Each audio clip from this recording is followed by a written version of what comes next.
Emma, maraming salamat dito, ha. Alam mo, natikman ko to sa birthday ni Austin. Talagang hindi ko makalimutan talaga, eh. 5 yata inuwi ko nung birthday niya. Oo nga, eh. Naparami yung gawa ko kaya naalala kita. Si Flor nga pala, best friend ko. Alala mo? Oo naman. Oo. Kamusta yung mami mo? Well, she's doing good. Tanong mo na, huwag ka lang mag-small talk dyan. Ano pala yan? Hindi, wala. Sige, mauna na kami. Kumusta naman pala si Rome dito? Nag-i-enjoy ba naman siya? He's doing good naman. Well, bakit yun naman natanong? Chandler, diretsahan na ha. Total naman, magkaibigan natin pareho si Emma. Tsaka concerned lang naman tayo sa kanya, di ba? May tanong lang ako. May ibang babae ba si Rome dito? May kabit ba siya? Naku, si Rome. Walang babae si Rome. Tsaka, hindi niya magagawa yun. Ba't naman natanong? Pasensya ka na, Chandler, ha? Ito kasing si Flor, eh. Kung ano-anong iniisip, running kasi yan, eh. Alam mo, mahal na mahal ka talaga ni Rome. At hindi ka pagpapalit nun. Pero, pag may napansin kang kakaiba sa kanya, ha? Text mo lang sa Emma. Okay. Tara na.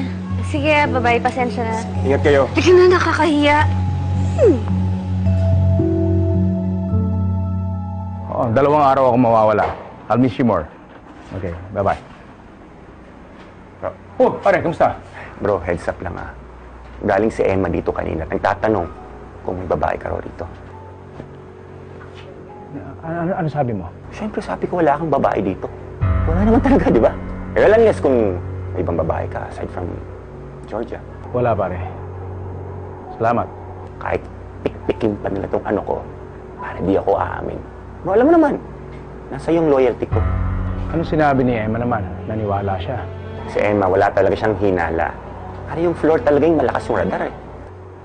Saka pare, ito na yung sinasabi ko sa'yo na yung 2 planeta mo, nagkakalapit na. Kaya kung ako sa'yo, daan-daan ka sa mga galaw mo. Ingat ka. Bro, I have a flight to catch. Ingat ka. Sige, salamat, pare.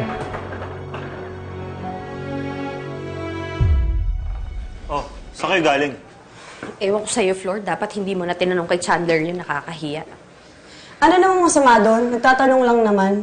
Tsaka at least, di ba, alam na natin yung sagot? Hindi yung isip-isip pa tayo. Ikaw lang naman kasi talagang nag-iisip, eh.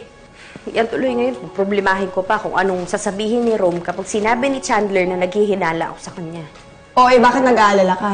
Eh, syempre magagalit sa akin yung tao. Ano ka ba? Yung simpleng lipstick nga lang noon na tinanong ko sa kanya, naging issue pa, eh. Kung nagalit siya, ibig sabihin nun, guilty siya. May babae siya.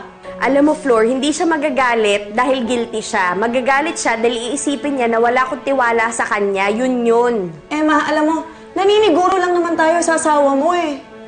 Alam mo, ewan ko sa'yo. Minsan niisip ko, mabuti pa si Georgia, kahit bagong kaibigan ko lang siya. Parang mas may tiwala pa siya sa relasyon namin ni Rome, eh. Samantalang ikaw, matagal na kitang kaibigan, pero ganyan ka mag-isip. Ayoko lang nalokohin ka ng asawa mo. Concerned ako sa'yo. Pero ikaw, kung mas trip mo si Georgia, yung social media friend mo, hindi kayo na mag-best friends.